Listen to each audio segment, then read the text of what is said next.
It's been a wild journey to go from being so petrified to like so comfortable. I have over 30 properties now, and I've literally only seen one of them, and one of them before I bought it. All the other ones I literally haven't seen. How did you know for sure that you're gonna be able to have these properties and then make money without you actually having to be there? I'm not gonna force this. I'm gonna like stick to the plan. And I'm so glad I did, because like I could have ended up in a property where I was either not making money or stuff was falling apart or all these costs would have come up. I remember when you and I first started coaching, we started really just talking about your job where you were working at whatever.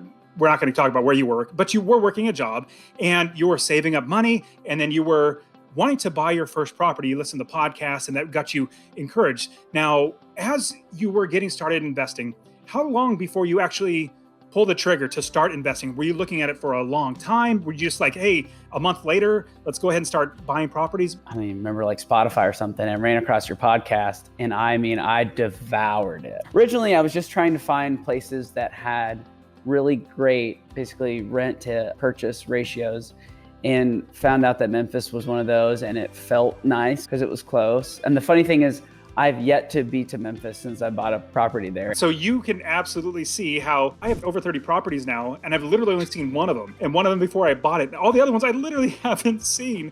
And you can understand that now. Most people, it's so foreign to them. Like, what? You never saw a property before you buy it? I'm like, no, I see my properties as inventory. It's a piece of inventory. I trust the experts who are there. It's not just one, but many experts. And I literally don't need to worry about the properties. Now, you found Memphis and you started investing there. Now you're starting to branch out, which is great. I'll give you a little tiny coaching point.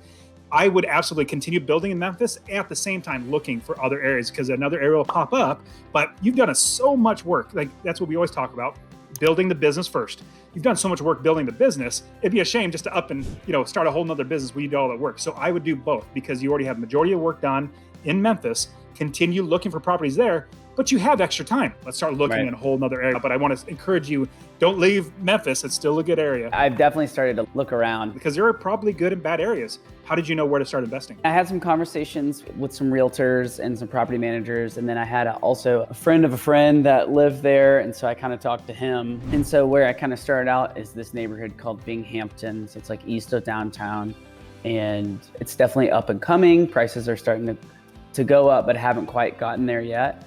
And so, yeah, that's kind of where I decided to first start looking. You talked to a couple of realtors and everything. Now, how did you know that you would be able to have somebody that can manage the property? Because a lot of people, they just say, let's just find a property, analyze the numbers, make sure I'm gonna make a little bit of money, and then figure everything out after that, which is backwards. We don't do that. We build the business first. So how did you know for sure that you're gonna be able to have these properties and then make money without you actually having to be there? I talked to multiple property managers, did some interviews, found somebody that I really trusted. I had her set up, I had a realtor set up, and my property manager had some contractors set up. So I was like, okay, now that I've got all of that figured out, now let's actually start like super looking for deals. I was looking already, but knew I wasn't gonna pull the trigger until I had all that other stuff figured out first. That's great. So let's talk about you looking for deals. Now, you probably put in other offers, and this first property is not your first offer, correct? So how did it go about putting in offers to eventually getting that first one? I found a realtor that I really liked, and so he was sending me deals. We offered once or twice before the first deal actually went through.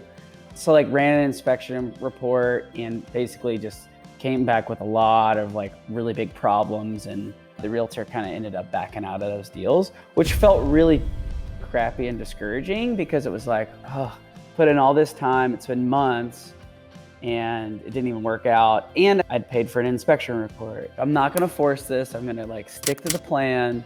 And I'm so glad I did, because like I could have ended up in a property where I was either not making money or stuff was falling apart or all these costs would have come up. Remind me, what was it in that first inspection report that really was, okay, I gotta back out?